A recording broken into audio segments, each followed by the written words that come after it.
নমস্কার, আমি Madhurima. Welcome to my blog my tips. এখন বাজে সকাল 6:30টার মতন, আর এখন থেকে আমি আমার ব্লগটা স্টার্ট করছি। এখন আমি ছাদে চলে এসেছি যোগা করার জন্য। সকালবেলাটা এরকম যোগা দিয়ে শুরু করলে সারা দিনটা কিন্তু ভীষণ ভালো যায়।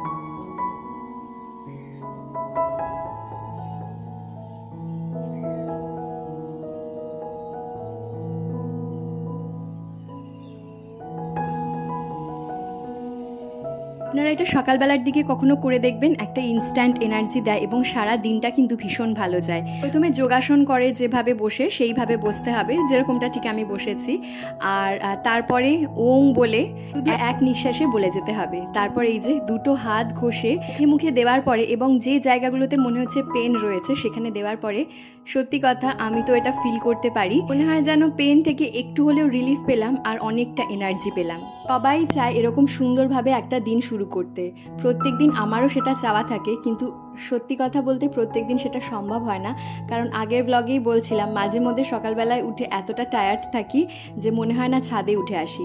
কিন্তু আজকে প্রচণ্ড ভালো লাগছিল, সকালবেলাটায় উঠে একদম ফ্রেশ ফিল করছিলাম, সেজন্য একদম সমস্ত যন্ত্রপাতি নিয়ে ছাদে চলে এলাম। তাহলে চলুন ব্লগটা এগিয়ে নিয়ে যাওয়া যাক, আশা করছি আপনাদের ভালো লাগবে।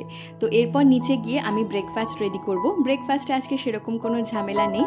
যেরকম আজকে খাবো হচ্ছে দুধ আর কর্নফ্লেক্স, আর তার মধ্যে দেবো কলা আর ড্রাই ফ্রুটস।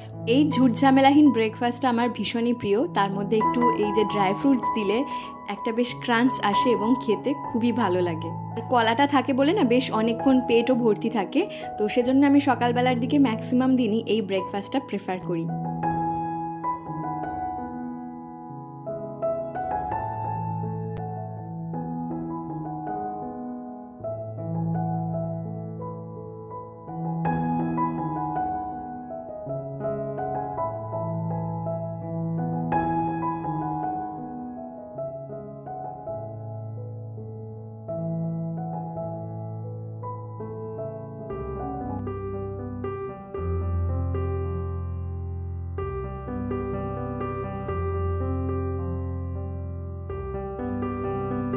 ব্রেকফাস্ট কমপ্লিট করে নিয়ে এরপর আমি স্নানও সেরে নিলাম। মিষ্টি এখনও ঘুমোচ্ছে, আর এর মধ্যে ওর বাবা চলে গেছে বাজারে।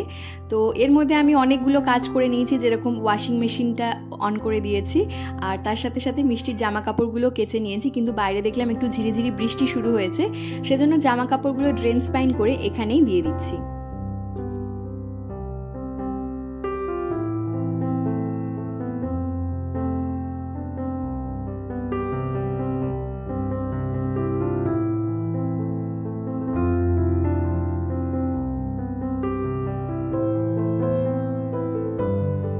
থেকে আর সেরকমভাবে ব্লগ করার সুযোগ পাইনি, আবারও দুপুর থেকে ব্লগটা স্টার্ট করেছিলাম। তো এর মধ্যে ওর বাবা বেরিয়ে গিয়েছে পেশেন্ট করানোর জন্য, মোটামুটি 3:30 4টের মধ্যে বেরিয়ে যায়। তার কারণ ওকে এখন তাড়াতাড়ি ফিরতে হয় ড্রাইভিংটা শেখার জন্য, মোটামুটি 10টার মধ্যে চলে আসার চেষ্টা করে। সেজন্য দুপুরবেলা এখন আর ঘুমের সুযোগটা আর ওর হয় না। মানে আমি আর মিষ্টি এখন একটু ঘুমিয়ে নিচ্ছি। দুপুরবেলা একটা ছোট্ট ঘুম না দিলে না সন্ধ্যা থেকে শরীরটা ভীষণ খারাপ লাগতে থাকে। সেজন্য মিষ্টি বেশ অনেকক্ষণ ঘুমায়, মোটামুটি 2.5-3 ঘন্টার মতো তো ঘুমায়, সেজন্য ওর সাথে আমিও ঘুমিয়ে নিই। সন্ধ্যাবেলায় মিষ্টির জন্য একটা সেরেল্যাক বানালাম। আগের দিন একটা বানিয়েছিলাম, আর এই সেরেল্যাকটাও শেষ হয়ে গিয়েছিল, তো ভাবলাম যেটা বানিয়ে রাখা যাক। তো ঘি অ্যাড করেছি প্রথমে, তারপর আখরোট বাদাম আর আমন্ড বাদাম, দুটো ইনগ্রেডিয়েন্টস একটু নাড়াচাড়া করে নিয়ে এর মধ্যে দিয়ে দিচ্ছি ভাজা ছোলা। তাটা অলরেডি যেহেতু ভাজাই রয়েছে, সুতরাং আর সেরকমভাবে ভাজার কিছু নেই। একটু জাস্ট নাড়াচাড়া করে নিয়ে তারপর এর মধ্যে আমি অ্যাড করে দেব মুড়ি। এই সেরেলাকের রেসিপিটা আগেও আপনাদের সঙ্গে শেয়ার করেছি, তো আলাদাভাবে আর বলার কিছু নেই। এই যে মুড়ি দিয়ে দিলাম, তো সমস্ত ইনগ্রেডিয়েন্টস একসাথে মিশিয়ে নিয়ে তারপর কিছুক্ষণ আমি রেখে দেবো ঠান্ডা হওয়ার জন্য। তারপর ঠান্ডা হয়ে গেলে মিক্সার গ্রাইন্ডারে দিয়ে একদম ফাইন পাউডার তৈরি করে নেব।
প্রথম ধরলি হারমোনিয়াম আমার প্রথম নাম চাল দেখ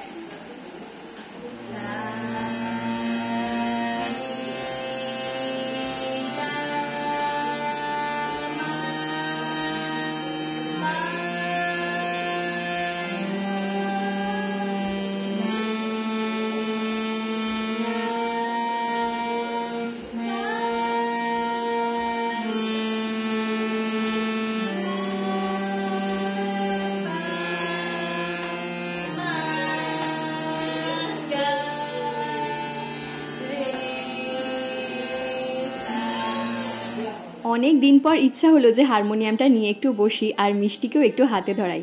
মিষ্টি তো প্রথমে যা ভয় পাচ্ছিল ভাবলাম যে ও হয়তো বসবেই না, কিন্তু আমি জানিও প্রথমে ভয় পেলেও পরে এটাতে ইন্টারেস্ট অবশ্যই গ্রো করবে।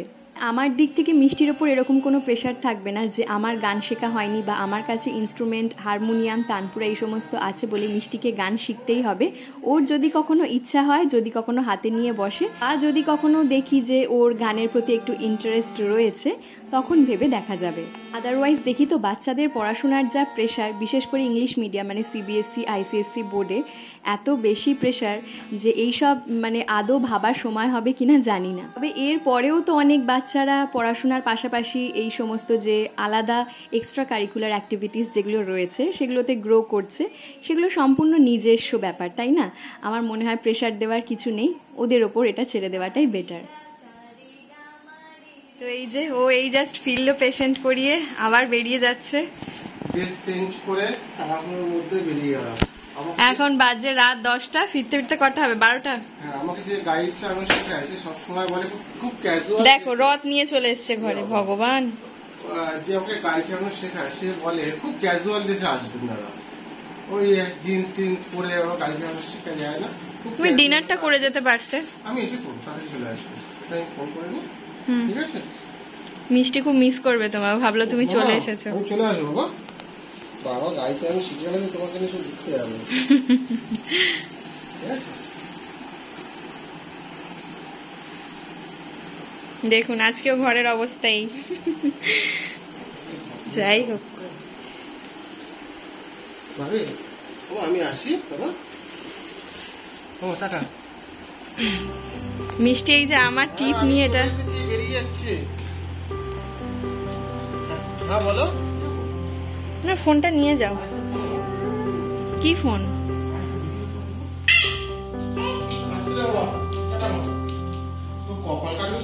আরে কপাল কাটেনি, আমার ওই টিপ নিয়ে খেটেছে। মামাই বাবা আবার বেরিয়ে যাচ্ছে, বাবা বেরিয়ে যাচ্ছে আবার, টা করে দিচ্ছি।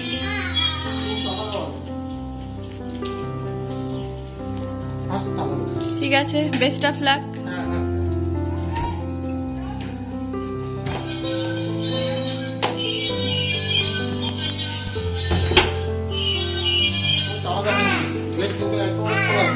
হ্যাঁ দিচ্ছি। ঠিক আছে, এবার দেখুন ওর গাড়ি চালানো কেমন হয়।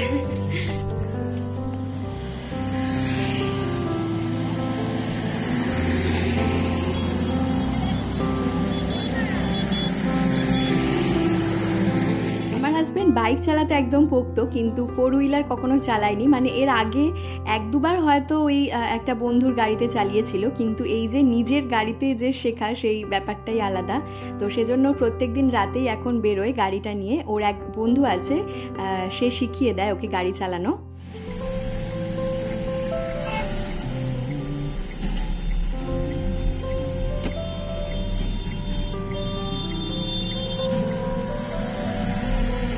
প্রথম দিন যখন ও গাড়ি চালাতে গিয়েছিল, এটা হচ্ছে দ্বিতীয় দিন চালাচ্ছে, প্রথম দিন যখন গিয়েছিল এসে বলেছিল ভীষণ টাফ, প্রচুর জিনিস মাথায় রাখতে হয়, তার সাথে প্রচুর মেজারমেন্ট রয়েছে, এই সমস্ত কিছু মিলিয়ে জানি না আমি কবে শিখে উঠতে পারবো। কিন্তু দ্বিতীয় দিন চালানোর পরে দেখলাম ওর কনফিডেন্সটা একটু হলেও গ্রো করেছে।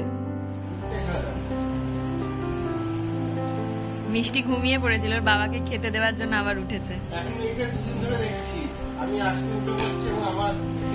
হ্যাঁ, রুটি দিচ্ছে, তরকারি দিচ্ছে,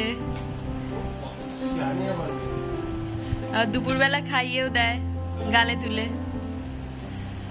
না রুটি দেওয়া হয়ে গেছে আর বন্ধ করে দিচ্ছে, কি সুন্দর করে খেতে দিচ্ছে দেখো।